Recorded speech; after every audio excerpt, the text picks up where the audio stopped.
नमस्कार, मैं हूं आपके साथ मनीषा सिंह और आप देख रहे हैं प्राइम न्यूज। तो चलिए शुरू करते हैं खबरों का सिलसिला। उत्तर प्रदेश की राजनीति, जिसे समझना आसान नहीं है। चुनाव आते ही एक सवाल जो सबसे ज्यादा चर्चा में रहता है, आखिर ब्राह्मण वोट इतना अहम क्यों हो जाता है, जब प्रदेश में कई दूसरी जातियों की आबादी इससे ज्यादा है। तो फिर हर राजनीतिक दल सबसे पहले ब्राह्मण समाज को साधने में क्यों जुट जाता है? क्या इसकी वजह सिर्फ करीब 12% आबादी है, या फिर इसके पीछे कोई बड़ा चुनावी गणित छिपा है? क्या पूरे प्रदेश में फैला ब्राह्मण समाज कई सीटों पर जीत हार का समीकरण बदलने की ताकत रखता है? क्या यही वजह है कि चुनाव से पहले ब्राह्मण सम्मेलन, बड़े नेताओं की सक्रियता और सम्मान की राजनीति अचानक तेज हो जाती है? तो चलिए आपको ग्राफिक्स के माध्यम से समझा देते हैं कि यूपी में ब्राह्मण वोट क्यों अहम हो जाता है। ये जानना बेहद जरूरी हो जाता है कि आखिर किस तरीके से ब्राह्मण जो वोट बैंक है वो निर्णायक भूमिका निभाता है।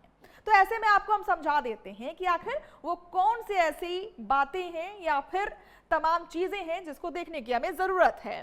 तो देखिए, अनुमानित आबादी जो है कुल 10 से 12% है। मैं ब्राह्मणों की बात कर रही हूँ। यूपी में जो अनुमानित आबादी की बात होती है वो 10 से 12% है। फिर उसके बाद कुल विधानसभा सीटें जो हैं 403 हैं। लेकिन सबसे बड़ी बात इसमें क्या आ जाती है कि प्रभाव वाली सीटें 100 से 115 हैं। सोचिए, 403 में से 100 में से 115 सीटें ब्राह्मणों के प्रभाव से आती है। कई सीटों पर जीत हार का अंतर सिर्फ 5 से 10 हजार वोट का होता है। और देखिए, पूर्वांचल, अवध, मध्य यूपी, तमाम ये इलाके हैं जहां पर ब्राह्मणों की पैठ देखने को मिलती है, बड़ा प्रभाव देखने को मिलता है। वहीं बात करें कि किस इलाके में ज्यादा असर पड़ता है, तो बुंदेलखंड के कई जिले भी इसमें शामिल हैं। तमाम चीजें आपको हम बताने की कोशिश कर रहे हैं। साथ ही साथ देखिए, कई सीटों पर इसका प्रभाव है। पश्चिम यूपी की कई सीटों पर भी प्रभाव देखने को मिलता है। आपको हम बता दें कि हर दल क्यों कर रहा है फोकस, इसको भी जानने की बेहद जरूरत है। बीजेपी की कोशिश पारंपरिक तमाम बातों को रखा जाता है। सपा नए सामाजिक समीकरण की कोशिश में जुटा हुआ है। और साथ ही साथ देखिए कि जिस तरीके से अभी तमाम विपक्ष दल ब्राह्मणों को साधने में जुटा हुआ है, ये देखने वाली बात है।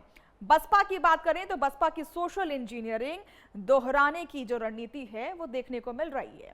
उत्तर प्रदेश की राजनीति में ब्राह्मण वोट की अहमियत जो है वो नई नहीं है, लेकिन इसका राजनीतिक सफर बेहद दिलचस्प हो जाता है। आजादी के बाद लंबे समय तक ब्राह्मण, दलित और मुस्लिम कांग्रेस का सबसे मजबूत सामाजिक आधार माने जाते थे। और देखिए, कमलापति त्रिपाठी, हेमवती नंदन बहुगुणा, नारायण दत्त तिवारी और श्रीपति मिश्रा जैसे बड़े ब्राह्मण चेहरे कांग्रेस की पहचान थे। लेकिन सवाल है कि आखिर ऐसा क्या हुआ है कि यह समीकरण पूरी तरह से बदल गया। तो बात करते हैं शुरुआत से। इसके लिए हमें 1990 में जाना होगा। 90 दशक में मंडल और कमंडल की राजनीति ने प्रदेश की राजनीति की दिशा बदल दी थी। राम मंदिर आंदोलन के बाद बड़ी संख्या में ब्राह्मण मतदाता बीजेपी के साथ जुड़ गए थे। अटल बिहारी वाजपेयी, मुरली मनोहर जोशी और कलराज मिश्रा जैसे नेताओं ने इस भरोसे को और मजबूत किया था। फिर बात कर लेते हैं 2014 की। 2014 के बाद प्रधानमंत्री नरेंद्र मोदी के नेतृत्व में बीजेपी ने गैर यादव, ओबीसी, गैर जाटव, दलित और सवर्ण मतदाताओं का बड़ा सामाजिक गठबंधन बनाया, जिसमें ब्राह्मण समाज सबसे मजबूत स्तंभ बनकर के उभरा। आंकड़े भी यही कहानी कहते हैं। 2017 की बात कर लें तो 2017 के विधानसभा चुनाव में करीब 83% ब्राह्मण मतदाताओं ने बीजेपी का समर्थन किया और 2022 में ये आंकड़ा बढ़कर के लगभग 89% तक पहुंच गया। अब आपको ग्राफिक्स के माध्यम से समझा देंगे कि कब बदला ब्राह्मणों का रुख, क्योंकि देखिए जिस तरीके से ब्राह्मणों ने अपने दल को चुना है वो चेंज होता रहा है। और ऐसे में ये जानना बेहद जरूरी हो जाता है कि आखिर ये चेंजेस कब से आने शुरू हुए। बात 2017 की कर लेते हैं। 2017 तक बदला था ब्राह्मणों का रुख, क्योंकि देखिए इससे पहले जिस तरीके से समाजवादी पार्टी अपना कब्जा दिखा रही थी उससे काफी चेंजेस मिले, 2014 से मिल रहे हैं। 2017 में सपा से ब्राह्मण वोट दूर हो चुके थे और साथ ही साथ बीजेपी की ओर बढ़ा ब्राह्मण समर्थन। बात अगर 2012 की करें तो उस समय समाजवादी पार्टी का दबदबा था यूपी में, लेकिन देखते ही देखते ये जो दबदबा है वो चेंज होता चला गया और ऐसे में तमाम चीजें जो हैं वो सामने आने लगी। समाजवादी पार्टी ने 2027 चुनाव को देखते हुए अपनी रणनीति में बड़ा बदलाव किया है। पहले पार्टी की रणनीति यादव मुस्लिम समीकरण के इर्द गिर्द मानी जाती थी, लेकिन अब अखिलेश यादव पीडीए यानी कि पिछड़ा दलित और अल्पसंख्यक के साथ साथ सवर्ण समाज खासकर कि ब्राह्मणों को भी जोड़ने की कोशिश कर रही हैं। इसी रणनीति के तहत उन्होंने विधानसभा में माता प्रसाद पांडे को नेता प्रतिपक्ष बनाया और परशुराम जयंती के कार्यक्रम आयोजित किए, ब्राह्मण सम्मेलनों में हिस्सा लिया। अब आपको ग्राफिक्स के माध्यम से ये समझाएंगे कि आपका कार्यकाल जो है कैसा रहा और इसके तहत आपको ये भी समझाएंगे कि कितने ब्राह्मणों को मिली थी बड़ी जिम्मेदारी। क्योंकि देखिए आपको हम कार्यकाल समझाने की कोशिश कर रहे हैं। 2012 की बात कर ले तो सपा को पूर्ण बहुमत मिला था और एक बड़ा तबका जो है ब्राह्मणों का वो समाजवादी पार्टी के साथ था और यही वजह था, यही निर्णायक भूमिका निभा रहे थे। 6 ब्राह्मण नेता मंत्री बनाए गए थे। ये मैं बता रही हूं आपको 2012 की बात, जब समाजवादी पार्टी में दबदबा था ब्राह्मणों का। माता प्रसाद पांडे विधानसभा अध्यक्ष बने और देखिए वहां पर उस समय बड़े तबके में या फिर कहें बड़ी तादाद में ब्राह्मणों का जो समर्थन था वो समाजवादी पार्टी की तरफ था। बाद में 2 ब्राह्मण मंत्री और जुड़े थे। देखिए जुड़ाव जो है वो लगातार बनता रहा। ब्राह्मण चेहरों को सरकार में प्रतिनिधित्व मिला है और इसी वजह से शायद ब्राह्मण समाजवादी पार्टी के पाले में आते रहे। अब कितने ब्राह्मणों को मिली थी बड़ी जिम्मेदारी, ये भी समझ लेते हैं। योगी सरकार में ब्राह्मणों को बड़ी भागीदारी मिली थी और यही कारण है कि ब्राह्मणों की पहली पसंद समाजवादी पार्टी थी 2012 तक। दिनेश शर्मा ने उप मुख्यमंत्री की कमान संभाली थी, जहां पर ये एक निर्णायक भूमिका निभाती हुई नजर आती है। और देखिए दूसरे कार्यकाल में संख्या घट गई, जिसकी वजह से समाजवादी पार्टी का यूपी में पतन होता चला गया और यही कारण था कि अगले चुनावों में ये देखने को मिला। ब्रजेश पाठक बने थे उप मुख्यमंत्री और देखिए जितिन प्रसाद समेत 6 मंत्री भी इसमें शामिल थे। हम बात कर रहे हैं ब्राह्मणों को कितनी जिम्मेदारी मिली थी और देखिए जिस तरीके से चुनाव दर चुनाव समाजवादी पार्टी का जो दबदबा है वो वहां से घटता चला गया। और देखिए 2027 की बात कर लें, 2017 की बात कर लें, 14 की बात कर लें, 2022 की बात कर लें, इन चुनावों में समाजवादी पार्टी उत्तीर्ण नहीं हो पाई और उनका जो वोट शेयर है वो घटता चला गया। यूपी की राजनीति में ब्राह्मण वोट की ताकत का सबसे बड़ा जो महत्व है वो देखने को मिलता है। तमाम बातें आपको हम बता रहे हैं और ऐसे में देखिए समाजवादी पार्टी लगातार अब ब्राह्मणों को लुभाने में लग चुकी है और तमाम जो सोशल इंजीनियरिंग है उस पर काम कर रही है। समाजवादी पार्टी लगातार ब्राह्मणों के लिए चर्चाएं या फिर सम्मेलन कर रही है ताकि ब्राह्मणों की पहली पसंद फिर से समाजवादी पार्टी बने। क्योंकि देखिए ब्राह्मण एक बड़ा निर्णायक या फिर बड़ी निर्णायक भूमिका निभाते हैं जब बात हो जाती है चुनाव की। क्योंकि अगर मैं आपको ग्राफ के बारे में बताऊं तो 2012 में जिस तरीके से समाजवादी पार्टी को बहुमत मिला था उसी के विपरीत 2014, 17, 22, 24 तमाम इन चुनावों में उनको मुंह की खानी पड़ी है और यही कारण है। और इस पर देखिए अखिलेश यादव और ब्रजेश पाठक ने क्या कुछ कहा है आपको ये भी सुनवा देते हैं। क्योंकि देखिए जिस तरीके से समाजवादी पार्टी लगातार उनको लुभाने में लगी है की बात करते हैं और पीडीए की नई नई परिभाषा बनाते हैं। जब से पीडीए से वो लोग हारे हैं तब से पीडीए की नई नई परिभाषा बना रहे हैं वो लोग, लेकिन वो लोग भूल गए हैं पीडीए में पीडी पंडित का ही शुड फॉर्म है। जो लोग पीडीए की परिभाषा समय समय पर दूसरी बनाते हैं वो जान लें कि ये पीडीए में पीडी जो है वो पंडित का शॉर्ट फॉर्म है, और जितनी पीड़ा दोगे, पीड़ा बढ़ाओगे, उतना ही पीडी और मजबूत दिखाई देगा।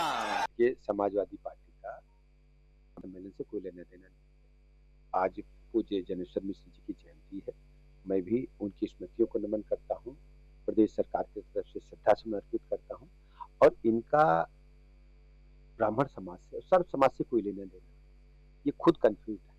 कभी पीडीए की बात करते हैं, कभी अगड़े को अगड़ा बताते हैं, कभी अगड़े को अल्पसंख्यक बताते हैं, और कभी ये कुछ नया फार्मूला लेके चले आते हैं। केवल तुष्टीकरण की पॉलिटिक्स में लिप्त है, वोट बैंक बन जाए, काम इन्हें करना नहीं है। जब सरकार आती है तो गुंडाई को बढ़ावा देते हैं, अराजकता को बढ़ावा देते हैं। जनता इन्हें नकार चुकी है और लोकतंत्र में इनका कोई भरोसा नहीं। कह तो रहा हूं, लोकतंत्र में कोई भरोसा नहीं।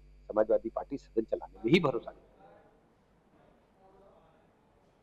तो देखिए, यूपी की राजनीति में ब्राह्मण वोट की ताकत का सबसे बड़ा उदाहरण 2007 का विधानसभा चुनाव माना जाता है, जब मायावती ने दलित ब्राह्मण सोशल इंजीनियरिंग का ऐसा प्रयोग किया जिसने प्रदेश की राजनीति की दिशा बदल दी।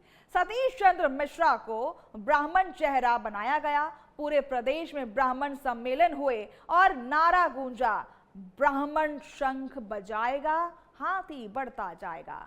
नतीजा, बसपा को पूर्ण बहुमत मिला और बड़ी संख्या में ब्राह्मण नेताओं को सरकार और संगठन में अहम जिम्मेदारियां मिली।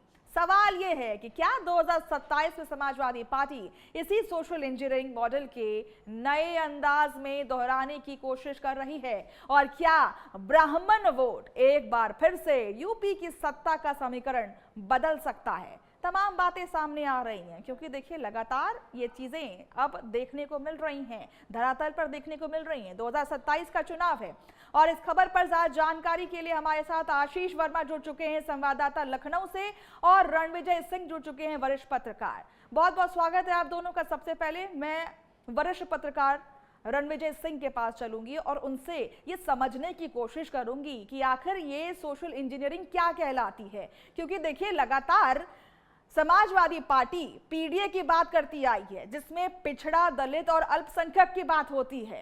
अब क्योंकि इलेक्शन पास है, चुनाव पास है, अब उनका जो डेफिनेशन है वो बदल चुका है। पी फॉर पंडित हो चुका है, जहां पर पहले पिछड़ा हुआ करता था, तो कहीं ना कहीं वो पिछड़ों को दरकिनार कर रहे हैं और ब्राह्मणों को एंट्री दे रहे हैं अपनी राजनीति में।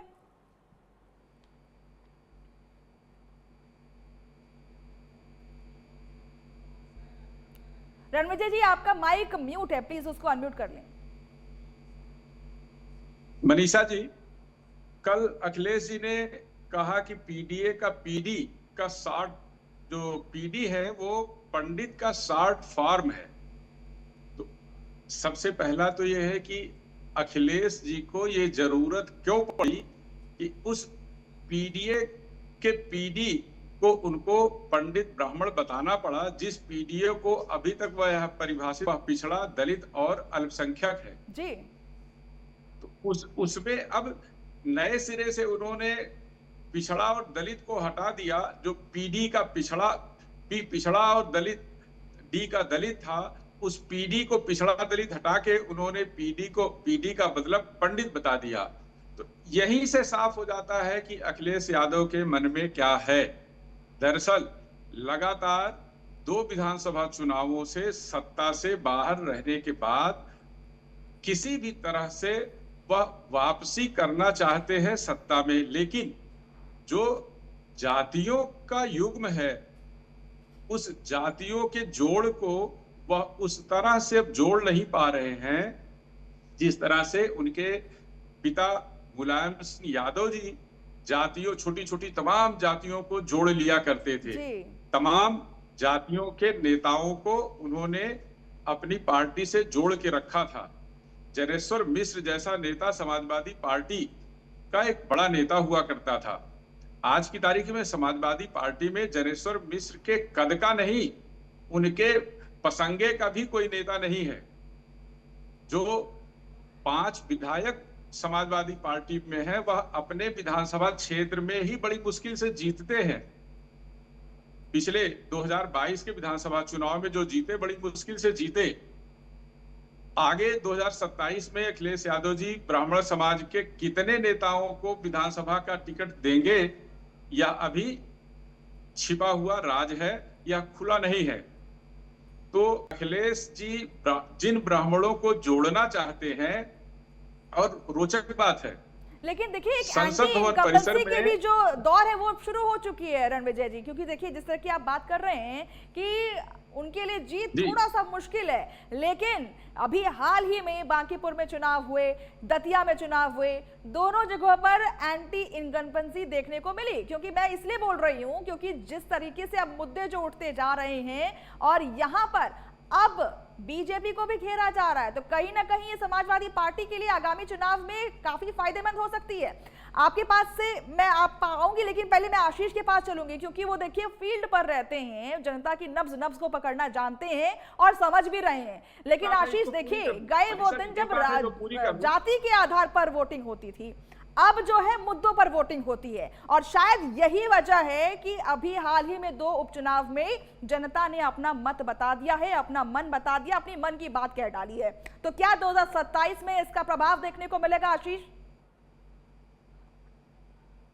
देखिए, अगर बात की जाए, क्योंकि जिस तरीके से जनता के जो मुद्दे हैं, जब तक जनता के मुद्दों को लेकर के जो पार्टियां बात कर रही हैं, उन पार्टियों को कहीं ना कहीं अब जनता के मुद्दे जो हैं वो उठाते दिखाई दे रहे हैं। हालांकि अभी अगर देखा जाए, जिस तरीके से ब्राह्मण वोटों की जो चर्चा चल रही कि ब्राह्मण वोट जो है वो कहीं ना कहीं चुनाव का जो परिणाम है वो बदल देते हैं। देखिए, ये निश्चित बात है, क्योंकि अगर आप देखेंगे कि 2007 से अगर देखा जाए तो कहीं ना कहीं ब्राह्मण वोटों का एक दबदबा रहा है। ब्राह्मण वोट जो है अगर देखा जाए तो यूपी की राजनीति में करीब 12 से 15% अगर देखा जाए तो ब्राह्मण वोट है। तो ऐसे में समाजवादी पार्टी ने जिस तरीके से अब ब्राह्मण सम्मेलन किया, क्योंकि अभी तक की देखिए समाजवादी पार्टी ब्राह्मणों की तरफ तवज्जो नहीं दे रही थी। अभी तक समाजवादी पार्टी सिर्फ पीडीए को साथ लेकर के चलती थी, अगला पिछड़ा दलित को साथ में लेकर के चलती थी। जितनी भी प्रेस कॉन्फ्रेंस हुई है इधर, जितनी भी समाजवादी पार्टी के राष्ट्रीय अध्यक्ष अखिलेश यादव ने प्रेस कॉन्फ्रेंस की है, उसमें सिर्फ उन्होंने पीडीए की बात कही है। कल जिस तरीके से उन्होंने ब्राह्मण सम्मेलन किया, और ब्राह्मण सम्मेलन में उन्होंने पीडीए का जो पी का जो फुल फॉर्म बताया है वो पंडित बताया है। तो यानी कि अब समाजवादी पार्टी जो है वो ब्राह्मणों की तरफ जा रही है। समाजवादी पार्टी ब्राह्मण जो वोट है उसको अपने खेमे में लाने का प्रयास कर रही है, और यही वजह है कि कल जिस तरीके से समाजवादी पार्टी के राष्ट्रीय अध्यक्ष मंच पे थे, और उनके साथ अगर देखा जाए तो समाजवादी पार्टी के एक पूर्व मंत्री रहे अभिषेक मिश्रा, वो मंच पर थे। तो यानी कि ये एक उन्होंने बड़ा संदेश दिया है कि समाजवादी पार्टी ब्राह्मणों के साथ भी है, और ब्राह्मण वोट 2027 में समाजवादी पार्टी को कितना मिलता है ये जरूर देखना होगा।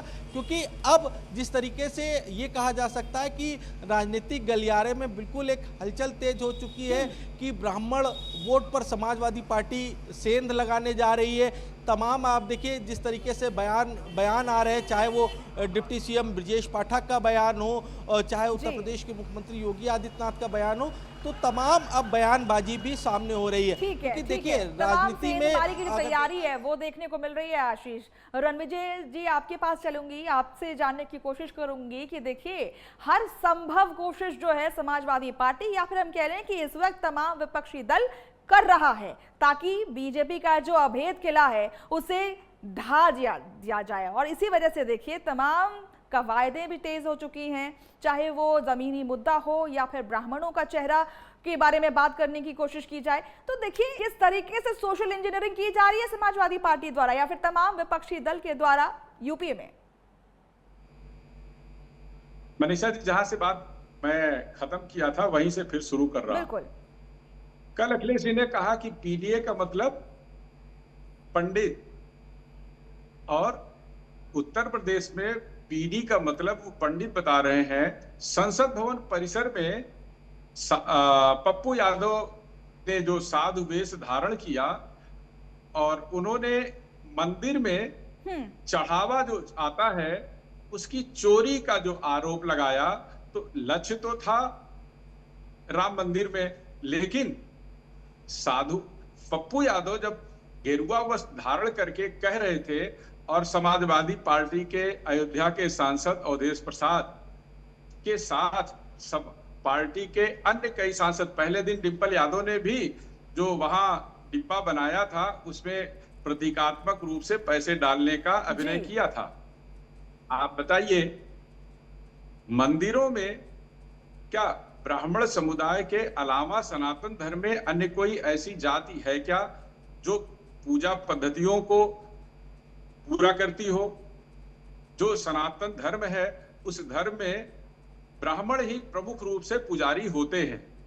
नए दौर में कुछ अन्य जातियों के लोग आए, लेकिन बहुत छिटपुट है, उंगली पर गिनने भर के नाम है। आज की तारीख में भी मंदिरों में पुजारी के रूप में ब्राह्मण ही सर्व स्वीकार्य जी। तो जो पप्पू यादव की अगुवाई में समाजवादी पार्टी के नेता सांसद ब्राह्मणों पर हमला कर रहे हैं कि उनको चढ़ावा, जो मंदिरों में चढ़ावा आता है, उसका चोर साबित करने की कोशिश कर रहे हैं, क्या उससे वह उनका किया हुआ काम उत्तर प्रदेश में पीढ़ी का मतलब पंडित बताने से धुल जाएगा क्या? ब्राह्मण समुदाय का इतना अपने को मूर्ख नहीं समझता। बिल्कुल सही बात और है। पूरा इत्तेफाक रखती हूँ मैं आपकी बातों से। आशीष के पास चलूंगी। जिस तरीके से अभी रणविजय जी ने बताया कि जिस तरीके से उन्होंने ब्राह्मण समाज की बेइज्जती की है विपक्षी दलों ने, कहीं ना कहीं देखिए, एक तरफ जहां वो हिंदुत्व को बचाने की बात कर रही है, इस वक्त समाजवादी पार्टी बात कर रही है, तमाम बातें कह रही है, राम मंदिर का मुद्दा उठा रही है, वहीं ब्राह्मणों को इस तरीके से दर्शाना ये भी गलत है। और एक बात मुझे ये समझ नहीं आती कि जैसे ही चुनाव आ जाते हैं समाजवादी पार्टी का टेम्पल रन क्यों शुरू हो जाता है? आखिर वो साबित क्यों करने पे लग जाते हैं कि वो भी हिंदू हैं, वो भी उन ब्राह्मणों को उतने ही तवज्जो देते हैं? आशीष,